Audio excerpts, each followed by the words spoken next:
Halo semua, selamat datang di kuliah MS 4121 Praktikum Pengujian Prestasi Mesin. Perkenalkan, nama saya Isnain Aliman dari Fakultas Teknik Mesin dan Dirgantara. Pada segmen kedua ini saya akan menjelaskan kepada Anda terkait instalasi kompresor torak. Terkait dengan instalasi kompresor torak, di sini ada beberapa komponen yang perlu Anda ketahui. Jadi di sini ada kompresor, kemudian ada electric motor dan juga sistem transmisi, kemudian ada reservoir tank, dan kemudian ada controller ya. Jadi kalau misalnya kita lihat, kompresor ini letaknya adalah di sebelah sini ya. Jadi ini adalah kompresornya sendiri. Kemudian electric motornya itu adalah yang putih di sini.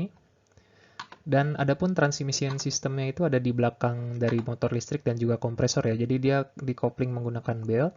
Kemudian ada reservoir tank, jadi semua udara bertekanan dari kompresor akan disimpan pada reservoir tank ini, dan juga di sini ada RPM controller ya. Jadi ini letaknya di sini. Jadi kita bisa mengubah dan mengatur RPM yang dihasilkan oleh kompresor ya. Jadi ini adalah kompresornya dan ini adalah katup untuk ini ya, switch on off-nya, dan kemudian setelah nyala kita bisa mengatur RPM-nya dengan memutar putaran yang ada di sini. Kemudian selain instalasi, nanti kita akan membahas terkait dengan instrumentasi pengukuran ya. Di sini ada termometer, kemudian dinamometer, tachometer, dan pressure gauge. Dan kita akan membahas terkait instrumentasi pengukuran ini pada segmen berikutnya. Terkait dengan instalasi kompresor torak, kita akan melihat lebih detail pada slide ini. Nah, jadi ini adalah gambar utamanya seperti yang sebelumnya sudah saya tampilkan, dan di sebelah kiri ini adalah video yang akan memperlihatkan lebih detail peralatannya. Saya mulai videonya sekarang. Jadi di sini kita bisa melihat ya, ini adalah kompresornya. Jadi kompresor ini dia terdiri dari dua silinder. Kemudian kita bisa melihat di sini ada motor listrik dan ada sistem transmisinya ya di bawah sini atau di gambar ini. Jadi putaran dari motor listrik dihubungkan menggunakan belt, dan kemudian di bawah sini ada reservoir tank. Jadi ini adalah tempat untuk menyimpan udara bertekanan. Kemudian di atas reservoir tank di sini ada RPM controllernya ya. Jadi di sini untuk menyalakan dan menghidupkan alat, dan juga untuk mengatur putaran dari motor listrik yang dihubungkan menggunakan sistem transmisi seperti ini. Adapun di sini akan ada beberapa alat instrumen yang akan dijelaskan pada segmen berikutnya.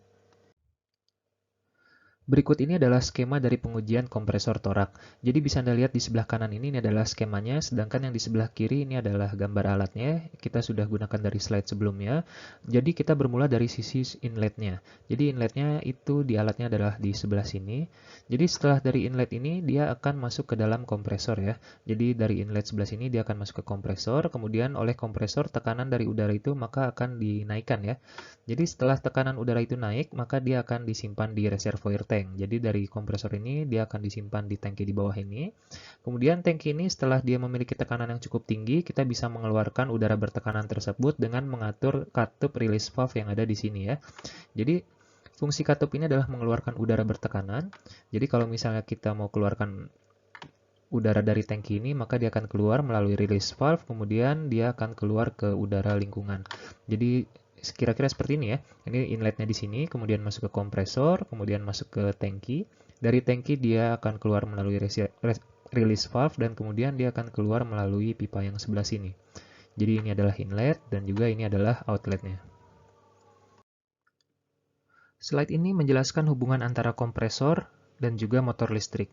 Jadi kompresor ini digerakkan oleh motor listrik yang menghasilkan daya mekanik berupa torsi dan juga RPM, kemudian diteruskan melalui sistem transmisi yang ada di belakang sini. Sistem transmisinya pun memiliki rasio transmisi sebesar 3,53, artinya putaran dari motor listrik ini lebih cepat 3,53 kalinya daripada putaran kompresor. Di atas ini terdapat controller pengatur RPM, jadi yang kita atur di sini adalah otomatis putaran dari kompresor. Terkait dengan daya motor listrik, karena di sini terdapat dinamometer ya, untuk mengukur torsi dari motor listrik, maka untuk menghitung daya motor listrik, maka torsi motor ini harus dikalikan dengan putaran motor listriknya, bukan putaran kompresornya. Pertanyaan berikutnya adalah bagaimana cara untuk menghidupkan, mematikan, dan mengoperasikan kompresor torak ini sesuai dengan putaran yang kita inginkan. Pada panel controller ini terdapat switch on-off untuk menghidupkan dan mematikan alat. Kemudian untuk mengatur RPM dari kompresor ini, pada bagian ini yang kita atur ya. Nah, di sebelah kanan ini adalah video yang mendemonstrasikan bagaimana cara untuk mengoperasikan sistem kompresor torak ini. Video ini akan saya mulai sekarang. Ini pertama-tama kita ingin menyalakan alat ini terlebih dahulu ya. Jadi saklar utamanya ada di belakang. Jadi ini harus dinyalakan dulu. Oke. Nah, kemudian yang perlu kita lakukan adalah menyalakan. Jadi lampunya sudah nyala ya, seperti ini.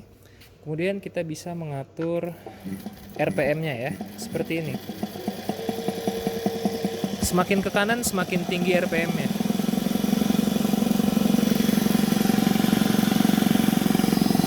Bisa dilihat di tachometer ini. Jadi yang divariasikan RPM-nya sebaiknya 400, 600, dan 800 ya.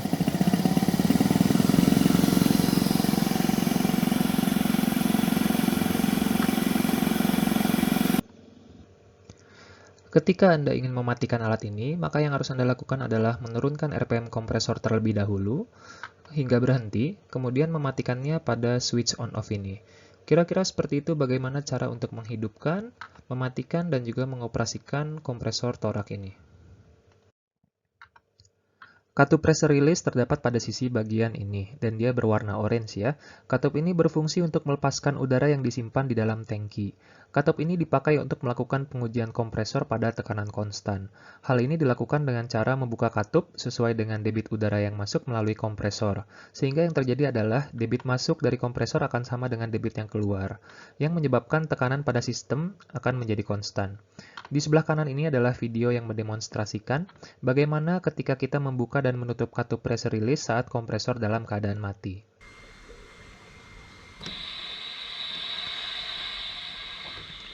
Di sini bisa kita lihat bahwa kalau kita memutar katup ke arah kiri, maka yang terjadi adalah proses melepaskan udara dari tangki. Jadi terdengar suara ada udara yang keluar ya. Dan juga jika diputar ke arah kanan artinya katup akan tertutup. Di sini terdapat pressure gauge yang menunjukkan tekanan pada sistem.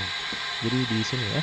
Jadi tekanan ini dia akan cenderung turun ya ketika kita melepaskan udara bertekanan, dan juga di sini kompresornya dalam keadaan mati. Kira-kira seperti itu bagaimana cara untuk menggunakan katup pressure release ini. Kira-kira seperti itu materi dari segmen 2 instalasi kompresor torak ini. Cukup sekian, sampai jumpa di segmen ketiga dengan topik instrumentasi pengukuran.